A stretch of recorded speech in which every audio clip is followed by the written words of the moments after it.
Transferable skills. From Cackle Media, this is Transferable Skills. I'm Noah Mishkin. Boy, if I told you how excited I was to have today's guest on the show, it would be an understatement, and I don't think that you'd fully appreciate it, but I can guarantee you that by the end of this episode, you'll understand where I'm coming from. Today's guest is Paul Chanan. Spoiler alert, he's a PE instructor, and I know him personally because he's been a PE teacher at the school that my children went to, and he's also a coach of a variety of different sports and has always been very generous with his time, always provided feedback and offered to give any kind of guidance and support to my children as they've gone through various sports of their own. And he's just a fantastic person. And I'm excited for you guys to meet Paul on this episode. So stick around and let's jump into it. Here we go. So I was a business student at IU, graduated with a bachelor's in marketing, but wasn't 100% sure where that would take me. And being a competitor, I think one of my key personality traits is being incredibly fiercely competitive, sometimes to my benefit. Does that show up in all aspects of your life? Is it showing up in times when it shouldn't be? Yeah, I was just going to say that sometimes it does have some collateral damage, some detrimental effects. But for the most part, I've been able to steer my competitive fire toward positive things, and rarely do I have to dial it down, I would say. Your competitiveness, is that because you like to win or because you like to continue to push yourself to see what you can accomplish? Both of those things are true. I do enjoy winning, but most of it is internal. I feel I don't know. I sort of grew up with this intrinsic feeling of challenge. I wanted to prove a lot of things to myself. Probably wanted to prove a lot of things to the world. I've always felt like I want to hit my ceiling, whatever that ceiling is, and whatever I'm doing. I wanna make sure that I don't leave anything on the table. You want to realize your max potential. You want to identify it, you want to get there, and you want to feel accomplished and successful knowing that you put in everything that you could. Yeah, whatever I do, and I try to steer myself toward things that I can be successful at, but I don't shy away from things that I know will be hard for me. Always went after it 110%. That was the key. It wasn't whether I could be the best at something always, because there were several things in my life where I realized I had some limitations. Tell me more about like realizing some of your limitations. What does that look like? Well, you have to be pretty introspective and you have to be very self-aware. A lot of people, I think, fall into a trap of not lying to themselves as much as just sort of not understanding their strengths and weaknesses. So it's really just taking an assessment, almost a T chart of your strengths and limitations. I think I was independent early in my life. I was in a situation where I was, for example, working early. How young were you when you started working? 12. 12, I started caddying, working at country clubs. I worked in other aspects of golf clubs, car parking, working in pro shops, but earning a lot of my own money and being independent, not only financially, in some ways. Obviously, I was supported by my parents in some ways too. Was that hustle expected of you or you decided to do that? Combination of those two things. Independence is something that if I listed my 5 character traits that I'm proud of, independence would be on or near the top of the list. You're the person among maybe your top 3 that you want to have in your lifeboat, or you're stuck on an island. I need someone that's independent that can get the job done no matter what that job is. Yeah, I try to get the job done, but right or wrong, I'm a quick decision maker, and part of that is what set me up well to be successful in certain things that I've done. The ability to make quick decisions, to not be afraid to fail. That's another characteristic that I've taken through my whole life. Willingness to take an educated leap. Right. You're able to come to a conclusion pretty quick because you've done a calculation. It's a risk assessment. The question is like, okay, do I have enough information that's going to inform me on making that decision? Also, a lot of people fail to calculate the cost of indecision. Oh, spot on. Huge cost of indecision and inaction. That's a huge component of what has driven me. There's a concept of paralysis by analysis, right? Yeah. If you overthink something to the point where you never move forward, a lot of people get stuck in that quicksand. Nobody wants to fail, But the reality is we typically will learn a lot more from our failures than we were from our successes. And the question is, are you also somebody that's going to analyze, be reflective on what transpired that led to that failure in order to better understand it and avoid that in the future too? So failures are okay. It also means that you tried. If you have nothing to show, no failures, that means that you probably aren't pushing yourself hard enough. Well, I mean, that I coach a lot of baseball, and that what you just said is almost verbatim, word for word, what happens in um, almost every huddle that I have when my teams are struggling. My philosophy would entail raising expectations on a regular basis and never being satisfied. I am somebody that often says that comfort is the enemy of achievement. I never want a competitor to be satisfied or comfortable. As soon as we hit a goal, we move the goal. We have to reset the goal higher and keep working and keep pushing. I'm somebody that believes that comfort softens up the competitive spirit for further achievement. You run the risk of looking at life the way we look at the 2007 New England Patriots, 16-0 season. They lost one game. It happened to be the Super Bowl. And then everyone, like, they don't get the same credit that the Dolphins, was it 72 Dolphins? They don't get the same credit, right? Because they didn't have a perfect season. And my God, like, how much better can one be? As a parent, I do the same thing. And I'm working on it. I can tell you that I'm working on it, where when my kid comes home and gets a 95 on something, and I go, "Ooh, what happened to the 5 points? What were the other five?" Stop focusing on the five, the one question that you missed. Yeah. First off, before I answer that question, you did fail to mention the '85 Bears, which I would argue really, really strongly to the point of being 100% certain that that was the best football team that's ever played the game. But we don't have to go There's no there. question. I mean, that I didn't mention it because it didn't require mentioning. I think they just lost to the Dolphins that season. But regardless, I am somebody that leads with the heart and the head follows. Um, and I would not be successful in anything that I wasn't passionate about. It's how I'm wired. I can't go through the motions. I can't be completely practical and say, even though I don't like this, it's good for me either financially or some other way. I need to have my heart in it. And that's probably led me to make some changes, but it's also led me to a point of being incredibly happy with what I do on a day-to-day basis. And there are a lot of people like me that need their career to be something that they feel inside and that they're passionate about and that they love, rather than just being a practical means to an end. Success is predicated in part on interest, curiosity, passion, which creates motivation and drive. You also have the capacity to do it, right? So just because you're passionate about something doesn't mean you actually have the capacity to fulfill that. But if you have all those elements, you're more likely to be successful in whatever it is that you do. You're a very competitive person, as you mentioned before. You want to succeed, you want to push yourself. You went to law school. Then I assume that you practiced for some period at a firm. I started in Milwaukee at the same firm that I clerked at while I was a student at Marquette. I did that for just shy of 2 years, and then things were getting very serious with my wife, my future wife. Ultimately, decided to go to Chicago, back home for both of us. North side or south side? I grew up in Deerfield, And yet you're wearing but I'm a South. socks. That was passed down through the generations. Do you have a mixed marriage? Is she a Cubs fan? I think we started as a mixed marriage, but as all intelligent Chicagoans do, she moved south emotionally with me, and she's now as big of a Sox fan Oh, as. she moved south. All right. I attribute it more to your persuasive nature. Oh, thank you.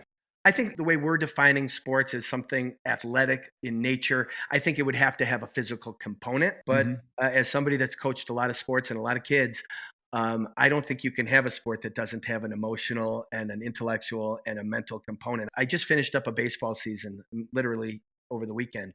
And one of the things I wrote in my kind of summary email to the families, this was travel baseball, so younger kids and younger parents, was that one of the reasons we succeeded is because we had a ton of natural raw talent. We did. We had a really good team this year, and we succeeded immensely. But I said that if we just took our raw talent and that was all we had, it wouldn't have been anywhere near this. I think 50% somewhere around 50% of a successful sports season, whether it's a team sport or an individual sport, is based on intangibles. In this case, baseball IQ, courage, confidence, ability to bounce back and resilience, grit, sportsmanship, positive energy, chemistry, culture. These are intangibles. You could take a group of people with talent and never ever reach potential. And you can take people that have that exact same talent, and if you can build their chemistry, culture, build their intangibles, make them smarter and make them more confident, make them stronger and tougher, it's a completely different end result. You're 100% correct there because if it was just about natural raw talent, we wouldn't need coaches. They just go out onto the pitch, onto the field, the court, and they just do what they do. Oh, sure. Well, it's also life performance, Noah. Those intangibles. I mean, if we go back to sort of my legal career, I always wanted to be a litigator. I always was introspective enough to know that I'm better on my feet than I am at a desk, Sure. and better in a competitive nature and with people than I was sitting in an office with a door closed at a desk. You probably respond very well to pressure. Well, I would say I do, but there's different kinds of pressure, For and sure. the pressure that I was not maybe geared toward was the kind of pressure that exists while you're writing a legal brief. See, I'm sort of a macro-minded person, very big picture person. I'm not exactly an I dotter and a T crosser, except in certain areas of my life. So you were never gonna go into, like, contract law. No, no, I would have been terrible. And there was a component of even litigation that relied on some of those type of skills, of which I assessed very early was not my strong suit or something that I even enjoyed. And it probably led me a little toward the path of considering leaving the law. A combination of recognizing that that part of the of legal practice was just not in my wheelhouse and not something I enjoyed. And it was just too much of my practice, even with the parts that I was better at and that I enjoyed. And also just the subject matter. I was a family matrimonial lawyer for most of my legal career. And I struggle a little bit with compartmentalizing things, meaning that I was unable to leave my cases at my desk and then conduct the rest of my life like it wasn't happening and be present as a husband, as a friend, as a son, having custody cases and marriage cases weighing on my head while I was supposed to be a husband or a friend was a challenge for me, and something that ultimately I think played a big part in me moving on. Like I said, I don't think that's a weakness as much as it was a weakness in that part of my life. It's certainly not a weakness. It's also what makes you successful. You don't wanna take that kind of work home and have it weighing on you all the time. So in that part of your life, it becomes a challenge. But in the other part of your life where you are supposed to be focused on it, your care, consideration, and constant attention on that subject is what makes you successful in that. If you couldn't focus on it or it wasn't that impressionable to you, then you'd miss the details and it wasn't going to be something that you could really see it through. And it's not a weakness, it's just who you are. I also believe very, very much in essentially the butterfly effect as it relates to us as human beings over the course of our lifespan. Who you are today is a result of every decision you made, every experience you have had in the past, whether it was good or bad, whether you would repeat it or not, it doesn't really matter. You are a more well informed person as a result of every bit of your past. And the things that were less favorable, those are considerations that you now add as factors into decision making in the future, better informed decisions. But ultimately, you're in that next phase as a result of the first phase and are a well more informed individual as a result of even the thing you didn't like to. You now know what you don't want to do, as well as you have the skills from that one too. That's exactly what I was going to say. As I was leaving the law, I knew I still wanted to compete. I liked the part of being an attorney that was competitive, right? I enjoyed being in court. I Sure. enjoyed um, arguing motions. I enjoyed being in depositions. At that point, you knew what you didn't want to do. Did you already have an idea of what you did want to do? Not exactly. While I was in law school at Marquette, I also picked up my MBA. I continued my business education in the evenings while I was going to law school by day to keep my options open, and also maybe to prove prove it to myself that I could do it. Very few people are dual degree candidates as graduate students, and I wanted to be one of the few that could pull it off. I was competing also.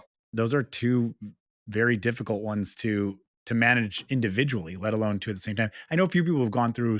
I have a friend who went through an MD, MBA at the same time. I think I spread myself a little thinner than I should have, and maybe whenever you're spread thin, each thing suffers a little. Yeah, That probably is true. I probably wasn't. but you made it through. I made it through and got both degrees. And did I know what I wanted to do?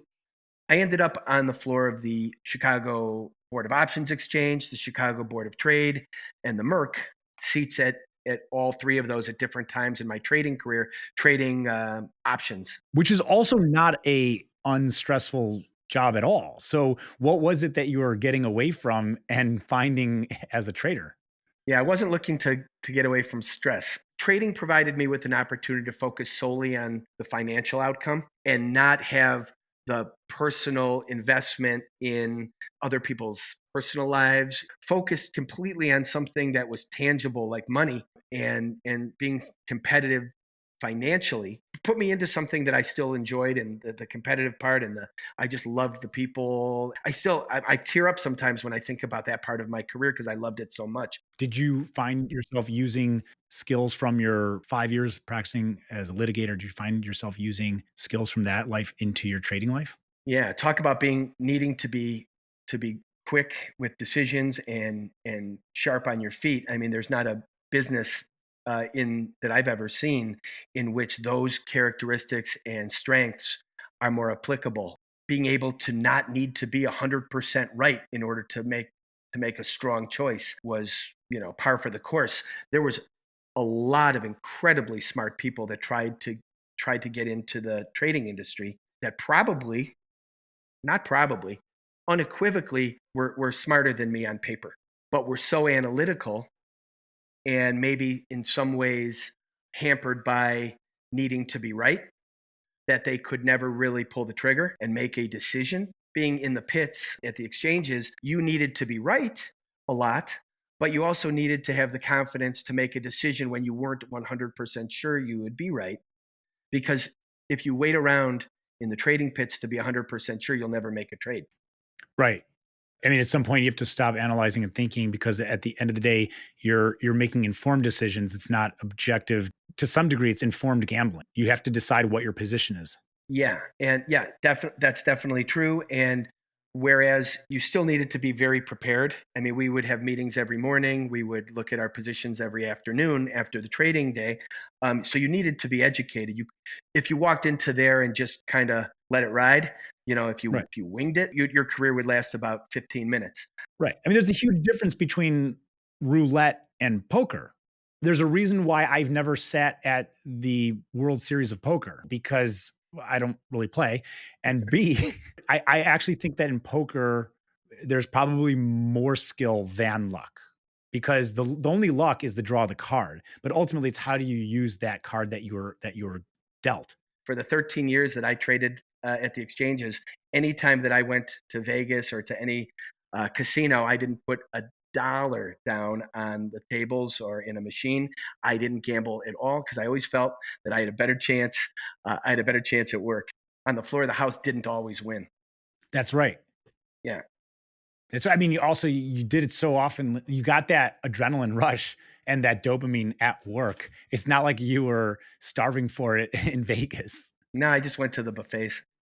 Yeah, yeah. I'm like you. I don't enjoy gambling mostly because I don't have the skill. But I also, to me, losing $100 or the stress of potentially losing $100 far exceeds the emotional quality of the potential of earning $1,000. That sort of mirrors how I feel as a coach. So um, I've been accused of, and probably rightfully so. In fact, I will acknowledge it right here that I hate losing a lot more than I like winning. And so, therefore, I almost view winning as a relief. I walk off the field after a win, unless it's just some crazy great win or or it's the culmination of a series or a tournament, and I can really let my guard down. But most of the time, I walk in expecting the best, and it's just a relief when it happens. Losing, I can get a little salty. So I don't know if you view sports the same way as you do your $100 loss. My child coming home with a score of 95, I ask about the 5 points that were missed. It's the same thing. Coming home with an 80 is almost emotionally easier for me than coming home with a 95. And the sports is the same way. How long did you trade for? 13 years. That's a long time. Yeah, yeah. Like I said, I worked for a wonderful group. I loved going to work. I loved the competition. Weirdly, as a trader, I'm not the most money motivated person in the world. So it wasn't just for me about the finances. I mean, that didn't hurt, and it was nice to have, sort of an unlimited upside. I think that was probably toward the end of my career as things were winding down. It was the hardest thing to absorb or walk away from, was to have no ceiling. But isn't that what also creates additional manufactured stress?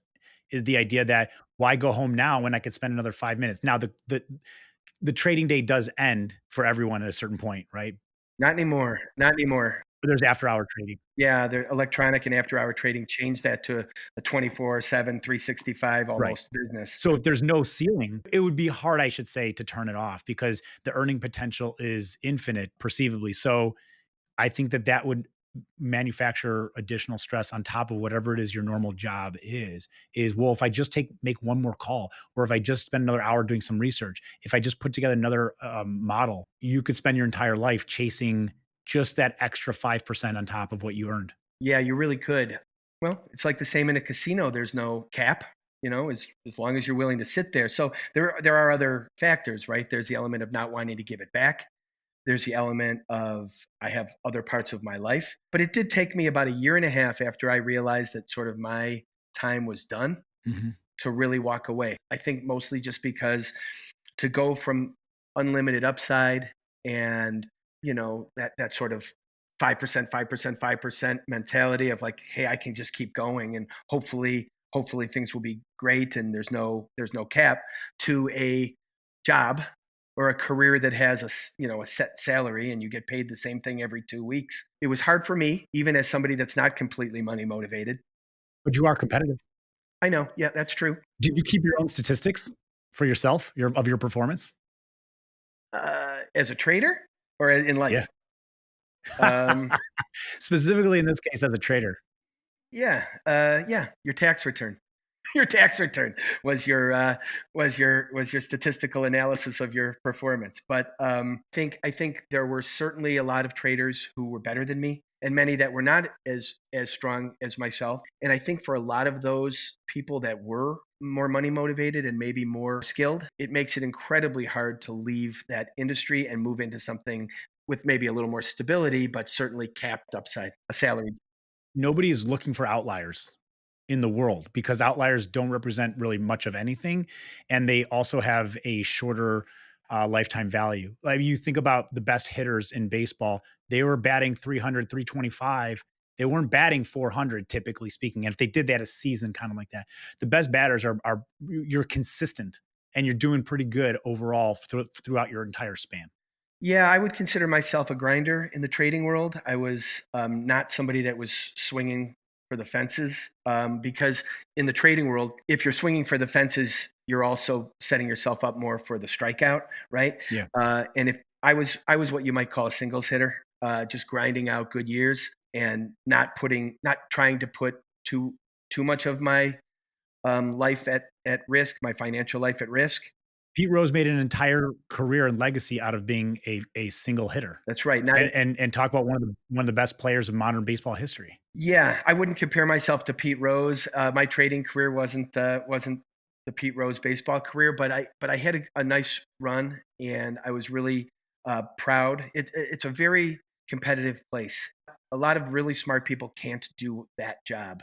The intrinsically competitive part of me that had litigated cases in in courtrooms, and then successfully walked into some of the most ferocious trading pits in the world, and was able to stand there successfully for 13 years. I had a lot of, and I still have a lot of pride in what I accomplished, even if I wasn't Pete Rose or Ted Williams. What would you say besides the ability to assess and make a decision quickly, in addition to your competitive nature, what else helped you succeed in that career path? A couple things. I am analytical and I'm capable of analytically preparing for situations. So I think my ability to analyze was utilized in that world. But I think trading in the pits, a couple characteristics that I had that I was able to utilize and then hone, that I've been able to transfer, through life. Having good feel is sort of It's a soft skill. it's a soft skill and it's gray, but understanding people and being able to pick up on social cues and being able to communicate effectively and read people. Your emotional quotient is arguably equally as important as your intellectual quotient. The ability to understand social situations, read into things, and have a quick assessment based on everything from body language to mannerisms to tone, inflection, word choice. So, understanding situations, whether it is organic with human beings or in a situation that's environmental, we talk about soft skills. The misnomer is that it's soft, is that it's not important or something to be valued. But really, what it is it's harder to define. The edges, the definition is softer. It's more rounded and open to subjective interpretation too. But the results are definitive. The results are obvious. Is that somebody who has a very high EQ has a lot more intrinsic knowledge and awareness and preparation than maybe even learned skills. Yeah, spot on, and really spot on in the pits, in the trading pits of Chicago. Without feel, you'd be a sitting duck.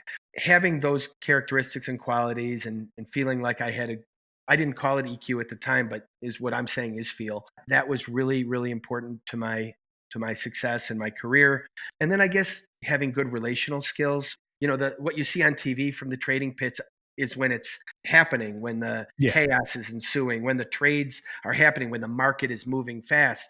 But a large portion of your day would be not that.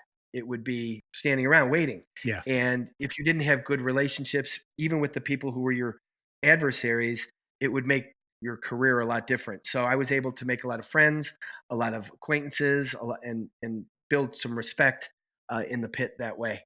It sounds like 12 and a half years in, you started realizing you're ready for a change. Fast forward a year and a half after that, you made that change. You got out of that world of trading. What was your line of thinking in that moment? And were you already aware of what you wanted to do? How did you make that transition happen? My next chapter relied heavily on something that I had been doing that I haven't mentioned yet. Well, I sort of mentioned it, but I had been coaching sports since 2003, competitively since 2009. And here it is, 2013. And I had realized that not only did I have a love and a passion for coaching kids and coaching sports, but that I was good at it. Yeah. My next transition professionally was to go get a master's degree in education at DePaul, get into the school systems, and make sure that I wanted to teach because I didn't want to just take a flyer on something completely unrelated to my previous careers. So I became teacher slash coach. I can't believe you have 4 degrees. That's overachieving. You're quite the overachiever. Interesting commonality. My grandfather, my father's father, he went to Northwestern during the days of like the quotas, and he went there to become a lawyer. He got a law degree. He joined the family practice for some number of years, realizing it was not for him. Went back and got a master's from the same school in physical education, and spent the rest of his entire career as a PE instructor in many of the Chicago public schools, as well as some of the private schools teaching gym. He had a camp, a sports camp, and the similarities are uncanny. It's probably why you and I enjoy talking all the time. Is there's just something inherent and natural about our legacy and heritage. That and that we're both two very interesting dudes. Oh yeah, but there's no question. Yeah, that No too. question. But yeah, I think that story is the irony there is not lost. I mean, that path is not one that a lot of people take, and the fact that your grandfather and myself took very similar career paths, pretty unique, pretty unique. Why do you think there's an overwhelming number of professional sports umpires or referees who also practice law? Well, I think a lot, and coaches probably too. I think a lot of people that are driven competitively through sports as kids and were drawn toward the competitive nature of sports try to find competitive careers I mean, I think several aspects of being a trial lawyer and even more aspects of being a pit trader had athletic commonalities. I often felt like I was in a locker room, or I was on a field, or Yeah. I was in an arena. I always felt like I was competing in some ways that felt very similar to sports. So it's not crazy to think that there would be a lot of people that would see those commonalities of competing on a field, to competing in a courtroom, to competing on a trading floor. Competition is competition, and those who are geared toward it look for it in other parts of their life, probably. I think they look for it in every part of their life. I mean, we both know, whether it's you or someone you know who is known for being quite competitive. You see it everywhere, from how they park at a grocery store. Like, I got to get the best spot, or I see that person doing this, I'm going to do a little bit better. Or you did 5, I'm going to do 10. I think it ends up showing up in many areas. The question is, do you have the discipline and control to make sure it doesn't show up in areas that are not important and have higher probability of detriment or risk? Like, especially when it comes to, like, your personal relationships, your marriage, or your family in general. Competitiveness has its time and place, and sometimes it does not. Yeah, that's a great point. I like to think of I like to think of all character traits, and primarily the ones that have huge upside and huge risk, like being competitive, or even maybe even judgmental. I think there are some parts of life where you should be judgmental in a positive sense. Sure. Those characteristics, I like to think of it as harnessing them. So you take characteristics that in certain areas of life or certain contexts are positive, and you harness them, or you steer them toward that area of your life, and you try, sometimes successfully and sometimes a work in progress, you try to keep those things out of areas in which they are either detrimental, not useful, or could hurt somebody else. It's a work in progress. I think people that are wired to compete make mistakes that way. They become competitive in things that aren't a competition. um, Yeah. and they pay a price. I've paid some prices, but you learn from your mistakes. And I think one thing that you learn in life is that you can tweak your hardwiring, but you can't change it. Yeah, I think that's true. You are who you are. You can improve and make better decisions. Ultimately, we are who we are, and we're not going to change that. Yep. How did your previous careers prepare you for this new chapter in your professional life as both a PE educator and coach? I started my educational path as a social studies teacher, then moved a little bit into athletic administration, and then moved into PE. The coaching has been primarily high school coaching in baseball, and some basketball. Those are two different skill sets, by the way. Teaching and coaching Yeah. they're related, and many people think that you're using a lot of the same skills, and some you are. But in teaching and coaching, I think the biggest difference is that in coaching, you have a completely desirous subset of people that have chosen to do that. And in teaching, not everybody is quite as enthused about being in your class. You would hope that you can make a class where most people are enthused to be there. And it's, I think, one reason why I moved my teaching path into physical education. I believe that the majority of my students are excited to come to gym class. And I believe that a lot of my students, when I taught social studies, were also excited about the curriculum that I was teaching and the style in which I taught it.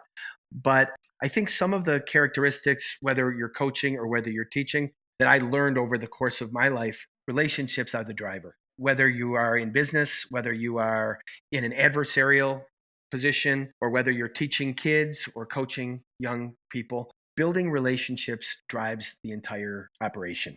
If you have good relationships, the other things tend to fall into place. And in situations where your relationship is strained or non-existent, it doesn't matter how talented you are in the subject matter. I just don't think you'll connect. Human connection in everything I've done, everything, whether my whole life, human connection was the catalyst. It was the priority one. If I had good human connections, I was able to make other things work. And if I had poor human connections, I couldn't make anything work. Right. You need the trust and the confidence. Then trust is earned and it's established by way of the relationship and how you foster that. Yeah, and that plays into other aspects of personal relationships. Respect, self-discipline and the discipline that you expect of others. Work ethic. Those are things that with good relationships you can help people build, and with not great relationships people are resistant to or push back toward. How do you go about building an enhanced work ethic with either students or players that you are coaching? It's one of those things where there is a level of maybe natural inherent skill, but ultimately it is something that you can grow from or learn how to have. How do you establish a sense of work ethic? That's a great question. And you are right when you start with the fact that certain people are more intrinsically prone to hard work. So you are differentiating among different characteristics and traits of different people. But universally and generally, to increase someone's work ethic, you have to show them the results that you believe will transpire if you work this hard, the results that will transpire if you work this hard, and the results that will transpire if you work this hard, and the results that will transpire if you don't work. Do you think that that's typically not obvious to them? I think it's less obvious than you would think. People tend to often believe they're working harder than they are. There's a concept of what's called illusory superiority, in which people believe they're better than they are. And it, by the way, translates into, especially in your early stages as a young professional, but certainly throughout your career also, everyone thinks that they're earning less than they deserve. Everybody. It's one of the strongest psychological forces that exists, is this concept of illusory superiority. I've done a lot of reading about it and research on it. It's something that I factor into every class I have, every team I coach, and every student I'm in front of or player, is forcing people to reckon with the truth. That's why I'm so transparent. And sometimes I have to say things to people and students or players or sometimes even adults and colleagues that is uncomfortable and awkward. But through that transparency and through that honesty, it forces people to turn the lens to themselves and really look deeply into their strengths and their challenges, and how to improve. Ultimately, though, I think the key to what we're discussing and being relational and transparent and honest with somebody is teaching them to be independent and in control of their own outcomes. I don't remove obstacles for people. I tell them right off the bat, these obstacles will exist. In fact, I will, if I don't see enough obstacles, I will manufacture them for you so that you learn how to tackle these things and how to succeed and, and on your own.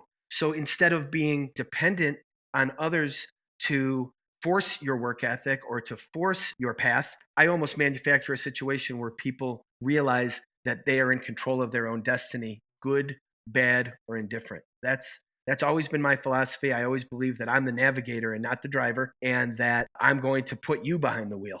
I'm going to put you behind the wheel, and you're going to drive it. And stress tests are an important learning mechanism, right? You want to see create a manufactured scenario whereby you can see the limitations. Stress test it, get it to the point where it breaks, whether that's a person or an object.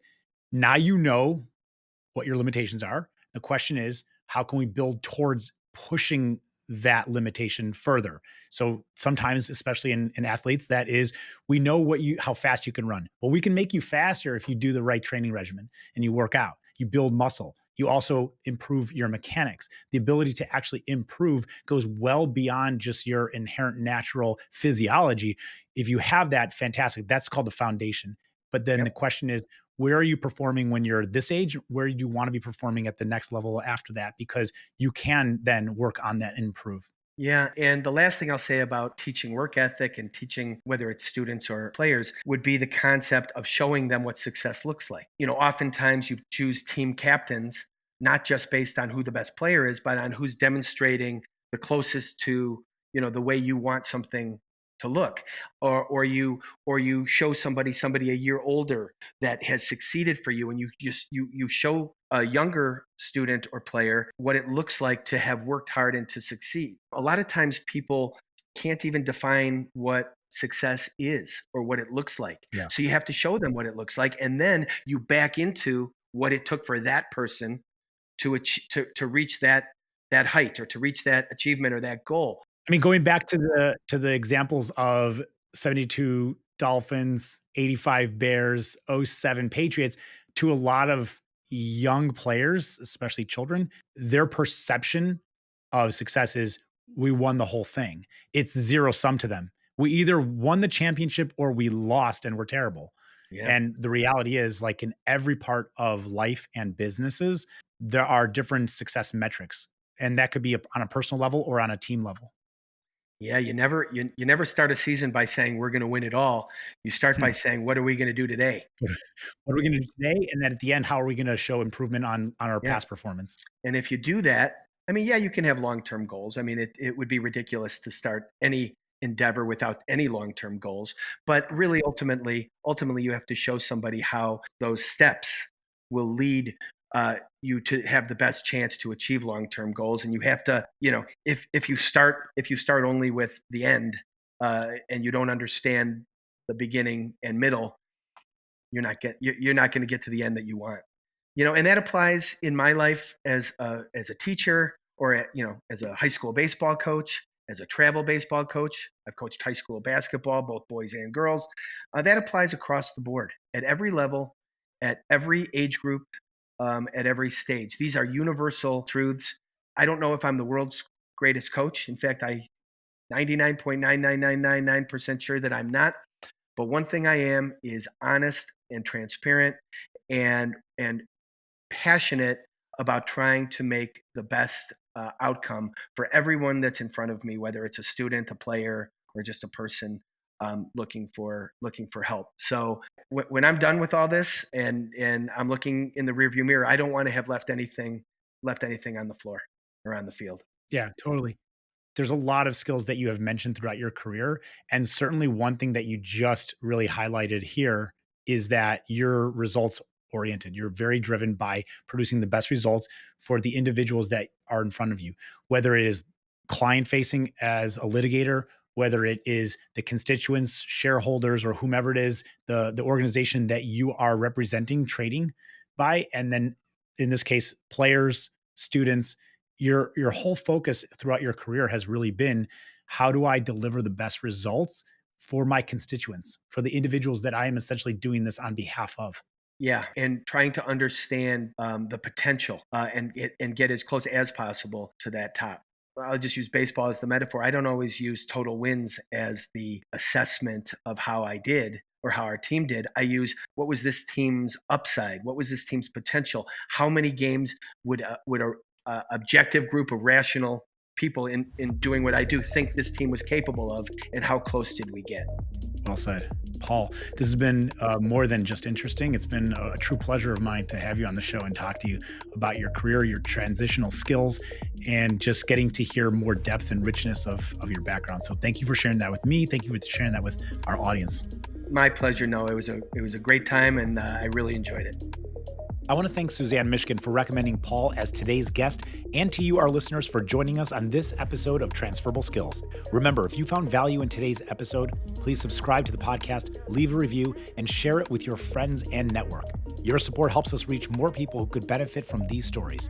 Transferable Skills is produced by Cackle Media and music by Cost Monkey. For more resources and inspiration on leveraging your skills for a successful career transition, visit our website at cacklemedia.com. Follow us on social platforms at Cackle Media for updates, and join our community of listeners who are all about embracing change and growth. If you have any questions, feedback, or want to share your own career pivot story, email us at skills@cacklemedia.com. We'd love to hear from you. Thank you for listening, and remember, the skills you've gained can take you anywhere. Until next time, keep exploring those transferable skills.